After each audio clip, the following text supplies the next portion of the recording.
बड़े खेद का विषय है कि यहाँ पर जो है 30 घंटे होने के बाद भी जो तीर्थ पुरोहितों का आमरण अनशन है, सरकार अभी तक भी जो है सरकार के कानों में जू नहीं रेंग रही है। मैं सरकार से ये जानना चाहता हूँ कि आखिर किन परिस्थितियों में सरकार जो है हमारे अधिकारों का हनन कर रही है, क्यों नहीं हमसे वार्ता के लिए वो कर रही है। सरकार से बार बार वो करने के बाद भी अगर सरकार ने इस तरह का वो नहीं किया तो कल से हम सरकार के सारे जितने भी निर्माण कार्य हैं उन सारे कार्यों को बंद कर देंगे। यहाँ तक कि हम सरकार की ईंट से ईंट बजाने के लिए तैयार हैं। अगर हमारे इन अधिकारों का हमने जो सरकार से मांग रखी है, अगर उन मांगों पर सरकार ने अविलंब कार्रवाई नहीं की तो हम ये चाहते हैं कि हम सरकार की ईंट से ईंट बजा देंगे। यहाँ सारे जितने भी निर्माण कार्य हैं सरकार के, उन सारे कामों को बंद कर देंगे।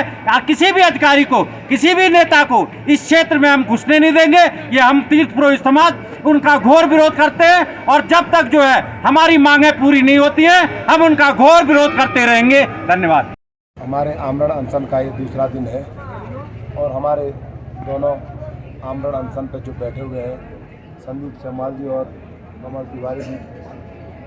संदीप सेमवाल जी की थोड़ा तबीयत भी अभी बिगड़ गई थी, लेकिन वो डटे हुए हैं और प्रशासन हमारी बात को बिल्कुल हल्के में ले रही है, जो कि अगर ये आंदोलन कहीं भी भटक सकता है और कुछ भी रूप ले सकता, बहुत बड़ा रूप ले सकता है, जिसकी पूरी जिम्मेदारी शासन प्रशासन की रहेगी। जय बाबा केदार।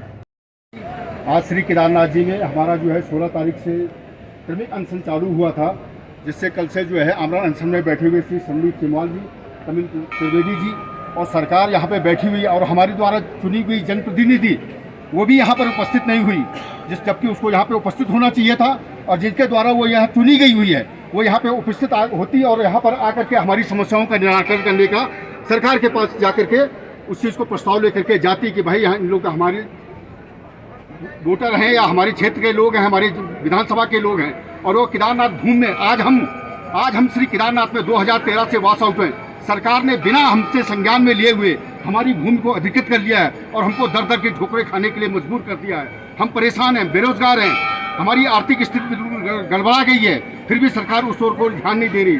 हमारे भाई लोग यहाँ पे आमरण अनशन में बैठे हुए हैं, 30 घंटे हो गए उनको आमरण अनशन में बैठे हुए। सरकार का कोई प्रतिनिधित्व, प्रशासन का कोई प्रतिनिधित्व यहाँ पर नहीं आया और सरकार हमको हमेशा बरगला रही है, हमेशा सिर्फ बरगला रही है कि आपको दे देंगे देते देते 10 साल हो गए।